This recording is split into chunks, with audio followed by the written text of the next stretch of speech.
Hello all, welcome to my channel. మీరు చూస్తున్న శ్రీరామ్ వేదం. నేను మీ సుధీర. ఆరోగ్యమే మహాభాగ్యం మన ఛానల్ ట్యాగ్లైను. అందరూ ఆరోగ్యంగా ఉండటానికి ప్రయత్నం చేయండి. నా వంతు ప్రయత్నం నేను చేస్తున్నాను. మిమ్మల్ని కూడా ఆరోగ్యంగా ఉంచడానికి ప్రయత్నం చేస్తున్నాను. రేపటి నుంచి లైవ్ జరుగుతుంది, లైవ్ ఉంటుంది. ఎవరికైనా ఎటువంటి ఆరోగ్య సమస్యలున్నా, ఏమన్నా సందేహాలున్నా, చిన్న చిన్నవి, పెద్ద పెద్ద వాటికి డాక్టర్స్ దగ్గరికి వెళ్ళాల్సిందే. షుగర్ రివర్స్ చేసుకోవటం ఎలా, ఇవన్నీ కూడా నేను చెప్పగలను. మొక్కలను పెంచడం ఎలా, మొక్కలకి ఆరోగ్యానికిగా మనం ఎలా పెంచుకోవాలి మందులు లేకుండా, వాటి చీడపీడల నుంచి ఎలా రక్షించుకోవాలి, ఇవన్నీ కూడా లైవ్ జరుగుతుంది రేపు నుంచి. ఎటువంటి సందేహాలున్నా లైవ్లోకి వచ్చి ఎవరైనా కూడా కన్సల్ట్ చేయొచ్చు. కామెంట్ పెడితే నేను సమాధానం చెప్తాను. ఆరోగ్య సమస్యలున్నా కూడా దానికి సమాధానం చెప్తాను. చాలా వాటికి షుగర్ కూడా రివర్స్ చేసుకోవచ్చు, మన చేతుల్లోనే ఉంది ఏదైనా. కూరగాయలకు వద్దాం. ఈరోజు వీడియో అంతా కూరగాయలు కోయటం. నేను ఆ రోజు అప్పుడే బయటికి వెళ్ళి వచ్చాను. ఎక్కువ పని చేసిన రోజైతే కొంచెం పాత బట్టలు కట్టుకుంటాను. బయటికి వెళ్ళి వచ్చాను కదా అని చెప్పి వీడియో తీసేసుకున్నాను ఆ రోజు లోగు. అరటి చెట్ల దగ్గరికి వెళ్తే మాత్రం పాతవి కట్టుకోవాల్సిందే, లేకపోతే బాగా మరకలై బాగా పడిపోతాయి బట్టల నిండా. అవి పోను కూడా పోవన్నమాట. మరకలు బాగా అసహ్యంగా ఉంటాయి ఆ మరకలు. అందుకని బయటికి వెళ్ళి వచ్చిన రోజు కూరగాయలకు వస్తున్నాను. ఆ రోజు ఆవులొగ్గే తీస్తున్నాను. కాకరకాయ చెట్టు, అది నిమ్మ చెట్టు మీదకి ఎక్కింది. నేను చూపించాను కదా షార్ట్స్లో మీకు. నిమ్మకాయలు అప్పుడు 2 కాయలు 3 కాయలు దొరుకుతున్నాయి. అప్పుడు కాకరకాయలు కూడా 2 దొరుకుతున్నాయి అప్పుడే మొదలు. ఇప్పుడైతే బాగా దొరుకుతున్నాయి, 10-12 దొరుకుతున్నాయి, ఎక్కువే దొరుకుతున్నాయి. సరే వెనకమాల బాగా పెరిగితే ఇంకెక్కడన్నా చూద్దాం, తీసేద్దాం, నిమ్మ చెట్టు తొక్కేస్తుంది కదా అని చెప్పి. ఆయన కూడా ఇష్టపడతలేదు అలా, నిమ్మ చెట్లు పాడైపోతున్నాయి కదా, తీసి మంచిగా గొడవ చేస్తున్నారు. నాకేం కాకరకాయ బాగా ఇష్టం. రోజు చిన్న కాకరకాయలు ఉడకపెట్టేసుకుని రోజైనా తింటాను నేను, ఉత్త కాకరకాయ కాయగా. దోసకాయలు కూడా అప్పుడే స్టార్ట్ అయినాయి కొయ్యటం. ఇవి తర్వాత బాగా కాసినాయి. ఇప్పుడైతే దోసపాదు ఎండిపోయే స్థితిలో ఉంది, దాదాపు కాయలు అయిపోయినాయి. 2-3 పిందెలు కనిపిస్తున్నాయి అని చెప్పి ఆగాను. ఇది కుంకుడు చెట్లు మొలిసినాయి. కుంకుడు చెట్లు మొలిసేసరికి సరే నీళ్లు పోసి తీసేద్దాం, అక్కడంతా ప్లేస్ తక్కువ కదా, మళ్ళీ పెద్ద చెట్టు అయిపోతుంది, వృక్షం అయిపోతుంది కదా అని చెప్పి తీసేయటానికి చూస్తున్నా. అదివరకు పీకితే అంత బాగా రాలేదు. నీళ్లు పోసి నానబెడితే ఇరిగిపోయింది మధ్యలోకి. నీళ్లు పోసి నానబెడితే ఏమన్నా వస్తుందేమో అని చూస్తున్నా. ఇంకోండి ఇక్కడ ఒక కాకరతీగ. ఇది అప్పుడే కొత్తగా పెట్టింది జాన్ చెట్టు, అది కూడా కాకరతీగ ఎక్కేసింది. జాన్ చెట్టు కన్నా కూడా కాకరతీగ ఒత్తుగా ఉంది. జాన్ చెట్టు ఒకటే కొమ్మ పైకి వెళ్ళిపోయింది, దానికి పక్కల కొమ్మలు రాలా. కొంచెం పక్కల కొమ్మలు రావటం మొదలు పెడితే పైన కట్ చేద్దామని చూస్తున్నా. గోరుచిక్కుళ్ళు ఇవి చూడండి, నాకన్నా బారు పెరిగింది ఈ చెట్టు. బాగా పెరిగినాయి గోరుచిక్కుళ్ళు. కానీ ఒక్క చెట్టే కొంచెం కాసింది బాగా. 4-5 సార్లు వండుకున్నాం ఒక చెట్టు కాయలే. మిగతా చెట్లన్నీ ఏంటో తెల్లగా అయిపోతున్నాయి, వర్షం ఎక్కువయ్యో ఏంటో తెలీదు. దేవగన్నేరు పూలు, వాకిట్ల దేవగన్నేరు పూలు గోరుచిక్కుళ్ళు కాస్తున్నాయి. అందుకని అక్కడ నిలబడ్డాను. ఇక్కడ ఒక కాకరతీగ కొబ్బరి చెట్టుకి ఎక్కుదామని చూస్తుంది అది. పాప మా పళ్ళ చెట్లని కూరగాయ తీగలు బతకనివ్వట్లేదు అనమాట. అవేమో ఎక్కేద్దామని చూస్తాయి, అవే వాటిని తొక్కేస్తున్నాయి, పాడు చేస్తున్నాయి అని మనకేమో బాధగా ఉంటుంది. కూరగాయలు పెట్టుకోవడానికి నాకేమో ప్లేస్ లేదు. కానీ వీలైనంత వరకు చూస్తే మొదట్లోనే తీసేస్తూ ఉంటాను, మొదట్లోనే పీకేస్తాను నేను.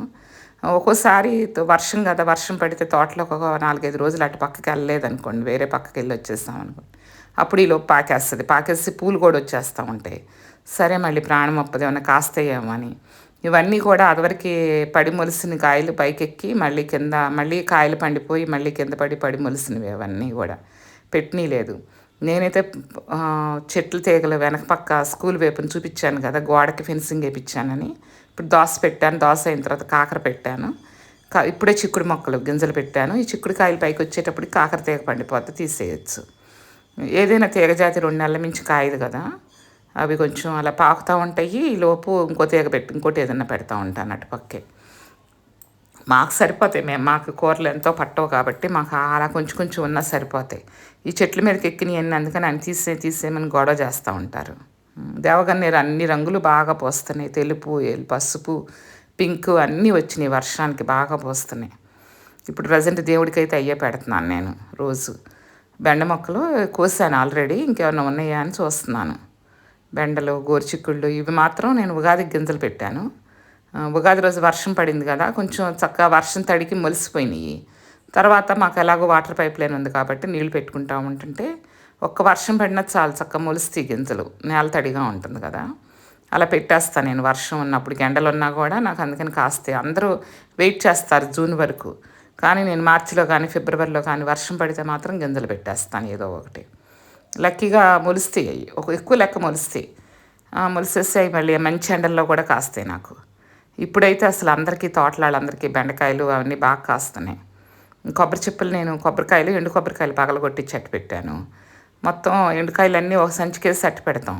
అట్టు పెట్టి కాస్త బాగా ఎండిపోయి దాంట్లో వాటర్ అయిపోయింది అనుకున్నాక పగలగొట్టిస్తే అవన్నీ చెప్పులు మొత్తం 12 కిలోలు అయినాయి. అవి తీసుకెళ్ళి గానుగ దగ్గరికి తీసుకెళ్తే నాకు 5 కిలోల నూనె ఇచ్చారు. కొబ్బరి నూనె చెప్పానుగా నాకు స్మెల్ అంత నచ్చదు వంటకి అని, అందుకని కొబ్బరి నూనె మాత్రం తీసుకోకుండా ఆవ నూనె నువ్వుల నూనె తీసుకున్న 5 కిలోలు. ఇంచుమించు మాకు తిరగమాతలకు చాలా రోజులు వస్తాయి. మళ్ళీ కొబ్బరి చెప్పులు వచ్చే వరకు అది సరిపోతుంది నాకు తెలిసి. ఎక్కువ లెక్క మేము నూనె కూడా తక్కువే కొనుక్కోవటం. నూనె కూడా అదే గానుగ నూనె వాడతాం. ప్యాకింగ్ నూనె అనేది అసలు ఎప్పుడు ఏ రోజు ప్యాకెట్ నూనె తెప్పించినాం. ఒక్క డీప్ ఫ్రైలకి మాత్రం cold pressed Tata company oil బాటిల్లో తెప్పిస్తాను. కానీ అది కూడా నాకు పూర్తి నమ్మకంతో తెప్పించుకోను. తప్పదు మరి, గానుగ నూనె నురుగులు వచ్చేస్తుంది, డీప్ ఫ్రైకి అనేది పనికిరాదు. వీలైనంత వరకు చాలా తక్కువ వాడతాను డీప్ ఫ్రై. వడియాలు అలాంటివి ఎంచుకోవటానికే వాడతాను. ఆ వడియాలు ఎంచుకునేటప్పుడు కూడా చాలా కొంచెం నూనె వేసి వడియాలకు సరిపడా వేయించేసి ఆఖరిలో కొద్దిగా మిగిలితే దాంట్లో స్పూన్ నెయ్యి వేసి పప్పు కూరకు తిరగమూత వేసేస్తాను. చూపించాను కదా మీకు మామిడికాయ పప్పుగా ఆరోగ్యంగా గ్యాస్ రాకుండా ఎలా వండాలని వీడియో చూడండి. దాంట్లో చూపించాను వడియాలు ఎంత తక్కువ నూనె వేసి ఎంచుతాను. ఇప్పుడు కాబట్టి పొడిగా ఉండబట్టి నడవనిస్తుంది నేల. ఇప్పుడైతే రోజు వర్షాలు పడుతున్నాయి. రాత్రిపూట, రోజు అంటే పగల ఎండ, రాత్రిపూట వర్షం. నేను నవ్వుతున్నాను, వానదేవుడు దొంగచాటుగా వచ్చి కురిసిపోతున్నాడని. నాకు బయట కూర్చుని వర్షం చూడటం అంటే చాలా ఇష్టం. వర్షాకాలం అన్నాళ్ళు నేను బాగా ఎంజాయ్ చేస్తాను. ఒత్త రోజుల్లో కూడా వర్షం పడుతుంటే పోర్టుకోలోనే కూర్చుని వర్షం పడినంతసేపు అక్కడే కూర్చుంటా. కానీ రోజు రాత్రిళ్ళు కురిసి దొంగచాటుగా కురిసి వెళ్ళిపోతున్నాడు. రాత్రి పడిందా అని మాకు పొద్దున్నే చూస్తే అర్థమవుతుంది. ఒక్కో రోజు ఎప్పుడన్నా వినపడుతుంది, కానీ ఎక్కువ లెక్క మాకు అసలు తెలియదు. వర్షం పడింది కూడా తెలియట్లా. తెలిసిన రాత్రిపూట బయటకు వచ్చి రాలేం కదా, అప్పటికి ఇంకా ఎండలుగానే ఉందిగా. అందుకని నా కొబ్బరి చెప్పులు అవన్నీ కూడా ఎండు కొబ్బరి ఉన్నాయి కదా, అవన్నీ కూడా వేసి మంట పెడుతున్నాను. ఇప్పుడైతే అసలు మంట పెట్టే పరిస్థితే లేదు. ఆకులు రాలిన ఏమైనా ఉంటాయి లేమని చెప్పి గోతులు తీపి అట్టు పెట్టించాను అతనితో, మనిషితో ఎరువు ఉంటుందని. కానీ ఆకులు కూడా చాలా తక్కువ రాలుతున్నాయి. నేను అదే ఆశ్చర్యపోతాను, ప్రకృతికి అలా తెలుసు వర్షాకాలం వీళ్ళు ఊడ్చుకోలేరు కదా అని చెప్పి ఆకు తక్కువ రాల్సింది, ఎండాకాలం ఏమో మొత్తం ఆకంతా రాల్చేస్తాయి. శుభ్రంగా ఆకులన్నీ ఎత్తేసుకుని మేము అన్నీ ఊడ్చుకుని మంటల్లో వేసేసుకుంటాం. ఇప్పుడు బాగా తక్కువ, బురదలోకి అసలు అడుగు పెట్టే పని లేదు. వెళ్ళినా కూడా పట్టి అడుగులు వేయటం. ఎక్కడన్నా పడ్డామంటే ఇబ్బంది పడతాం కదా, అందుకని చాలా జాగ్రత్తగా నడుస్తాం. వీలైనంతవరకు తోటలో పని కూడా తగ్గిపోతుంది. ఎప్పుడన్నా వెళ్ళి పొద్దున్నే వెళ్ళిపోయి ఇద్దరిలో ఎవరో ఒకళ్ళం కాయలే ఉన్నాయా అని చూసుకుని వస్తాము. అరటికాయలు ఏమన్నా కనిపిస్తే అరటికాయలు కోసుకోవటం అని, కూరగాయలు కోసుకోవటం అని, అవన్నీ ఫ్రూట్స్ తక్కువే ఉంటాయి ఈ రోజుల్లో. ఇప్పుడే లేటెస్ట్గా అరటికాయలు వచ్చిందని చెప్పాను కదా లాస్ట్ వీడియోలో. అరటికాయలు ప్రస్తుతానికి అదే కోస్తున్నాం. బల్లేసుకుని ఎప్పుడు హస్తాలు అప్పుడు కోసుకుంటాం. ఆ కొబ్బరి మట్టలన్నీ ఎత్తి అదిగో మంట మండుదామా వద్దా అని ఆలోచిస్తుంది. అప్పటికే ఎండలు కొంచెం తగ్గినాయి కదా, వర్షాలు అప్పుడప్పుడు పడుతున్నాయి. అప్పుడు ఎల్నీనో అయితే పోయింది, వెనక్కి తిరిగింది, పర్వాలేదు, రివర్స్ అయిందని చెప్పారు. సంతోషంగా ఉంది రైతులకు కానీ మాకు కానీ ఎవరికైనా హ్యాపీ కదా ఎల్నీనో పోతే. ఇగో ఉసిరి చెట్లు కింద కుంకుడు చెట్లు ఇక్కడ కూడా మొలిసినాయి, పీకేద్దాం అవి కూడా అని చెప్పి నీళ్లు పోస్తున్నా. కానీ రావట్లా అవి అసలు. అప్పటికి ఎండలు కదా బాగా, నీళ్ళు పోసి లాగినా కూడా కాసేపు అట్టు పెట్టినా కూడా రావట్లా. ఉసిరి చెట్లు మొలిస్తే కుంకుడు చెట్లు మళ్ళీ అక్కడ మళ్ళీ ఇబ్బంది అయిపోతుంది కదా. నాకు ఆ ఉసిరి చెట్టు అంటే బాగా ఇష్టం, నాటిది వెనకటిది. నిదానంగా తర్వాత మీకు ఎప్పుడన్నా ఒకరోజు ఉసిరికాయలు ఉన్నప్పుడు వీడియో తీసి చూపిస్తాను. ఉసిరి చెట్టు నాటిది 62 సంవత్సరాల క్రితం చెట్టు అని చెప్పాను కదా. ఇది మందార చెట్టు, మంచి రెడ్ ముద్ద మందారం. ముద్ద మందారంలో రెడ్ కదా, ఎందుకని దేవుడికి పెట్టకూడదు అంటారు ముద్ద మందారం. ఎందుకనే కానీ పెద్దవాళ్ళు ఎందుకు చెప్పారో మనకు తెలీదు. వాళ్ళు చెప్పింది వినాలి కదా, అది ప్రతి దాని వెనక సైన్స్ ఉంటుందని చెప్తాను కదా. ముద్ద మందారం వద్దని చెప్పారు కదా అని చెప్పి పెట్టను దేవుడికి. అవన్నీ కూడా ముగ్గుల్లో వేస్తాం, ముద్ద మందారాలన్నీ ముగ్గుల్లోనే వేసుకుంటాను. అదేమి కింద వేస్ట్ ట్యాంక్ ఉంటుంది మాకు ఆ మందార చెట్టు కింద. అది నీళ్లు పోయటానికి, ఎక్కువ నీళ్లు పోయటానికి కుదరట్లా, పందికొక్కులు తవ్వేసి కింద బెజ్జం పెడుతున్నాయి. ఆ నీళ్ళన్నీ దాంట్లో ట్యాంక్లోకి వెళ్ళిపోతున్నాయి. అందుకని నీళ్ళు తక్కువ పోస్తున్నాం. పూయటిల్లా చెట్టు నీళ్ళు. అది హైబ్రిడ్ మొక్కలు కొంచెం ఎట్లయినా కొన్నాళ్ళు పోయిన తర్వాత పూయటం ఆగిపోతాయి. మందార చెట్లు ఏమైనా కానీ హైబ్రిడ్ మొక్కలు కొన్నాళ్లే కాస్తాయి, పోస్తాయి. అందుకని తీసి పక్కన కొమ్మలు గుచ్చుతున్నా.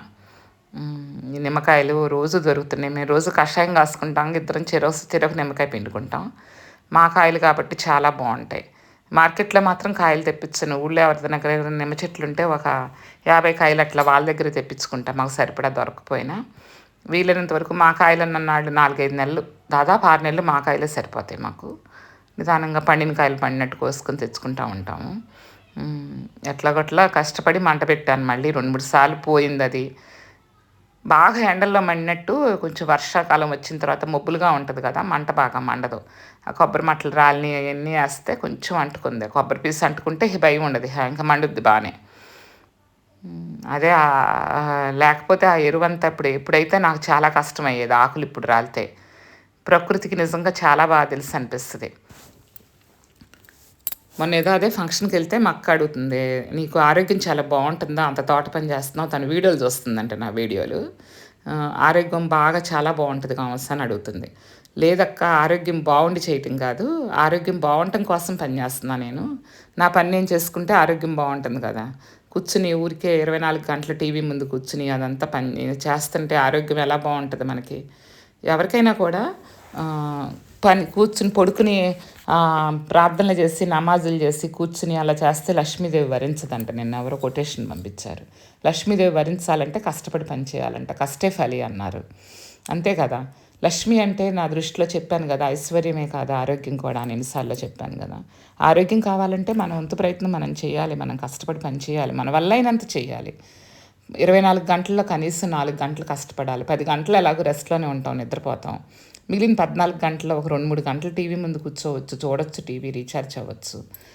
ఒక 4 గంటలు మాత్రం శారీరక శ్రమ ఉంటే అందుకు చాలా బావుంటుంది.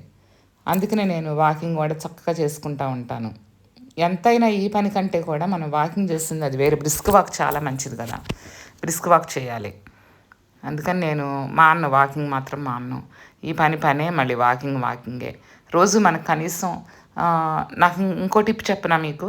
ఇంటర్మిటెంట్ ఫాస్టింగ్ చేస్తాను కదా! ఖాళీగా కూర్చుంటే టీవీ ముందు కూర్చుంటే ఎక్కువ ఆకలేసినట్టు ఉంటుంది. 10 గంటలు మనకి నాది నిద్రలోనే పోతుంది కదా! నేను 16 గంటలు చేసే దాంట్లో. ఆ మిగిలిన 6 గంటలు కూడా బాగా బిజీగా ఉండేటట్టు చూసుకుంటా. బిజీగా ఉంటే మనకప్పుడు తినాలన్న కోరిక ఉండదు, ఆకలి ఉండదు. అలవాటైపోతుంది. ఆ టైంలో తినాలని ఏమి అనిపించదు. బాగోలేదు అని చెప్పి కూర్చుంటే పని చేయకుండా ఇంకా తినాలనిపిస్తది. ఇంకా ఆరోగ్యం పాడైపోతుంది. ఇంకా మనిషికి కదలిక అనేది ఉండదు. వీటన్నిటికంటే కూడా మనం బా ఎంతో కొంత మన ఓపిక ఉన్నంత వరకు పని చేస్తుంటే బలహీనంగా ఉన్నారు కదా! సన్నగా ఉన్నారు కదా! వాళ్ళేం చేయగలరు అనుకోవచ్చు.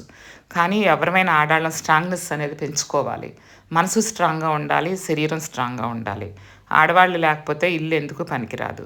మగవాళ్ళకి స్టామినా ఎక్కువే ఉంటుంది. శారీరకంగా వాళ్ళు గట్టిగా ఉంటారు. కానీ మనం ఆడవాళ్ళు మనసు స్ట్రాంగ్‌గా ఉంటది మనకి. మనసు స్ట్రాంగ్‌గా ఉందంటే మనం కష్టపడి మనం కూడా దాన్ని ఇంకా పెంచుకోవాలి. మనసుని, శరీరాన్ని రెండిటిని స్ట్రాంగ్ చేసుకోవాలి మనం. హార్మోన్స్ ఇన్‌బ్యాలెన్స్ ఇవన్నీ మనకి ఎక్కువ ఉంటాయి కదా!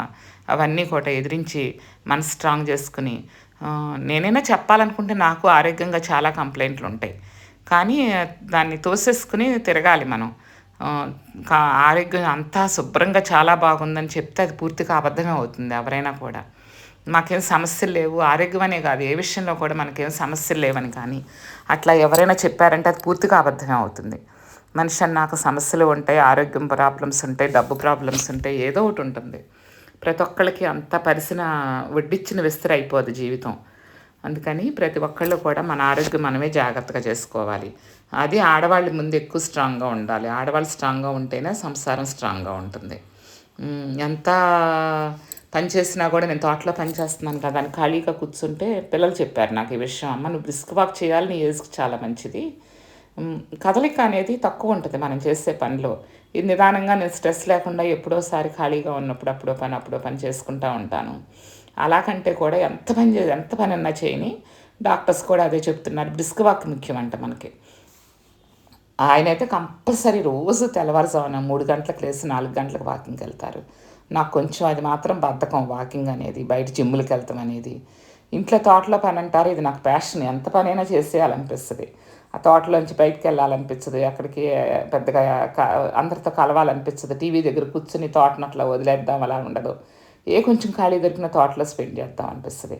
మధ్యాహ్నం ఎండగా ఉంటుంది, ఆ టైంలో ఎటు మేము తోటలోకి వెళ్ళలేము, రాత్రిపూట వెళ్ళలేము. రాత్రిపూట నాకు రెస్ట్ కావాలి, మధ్యాహ్నం రీఛార్జ్ కావాలి కాబట్టి టీవీ చూస్తాను, పొద్దున సాయంత్రం మాత్రం తోటలో గడుపుతాను.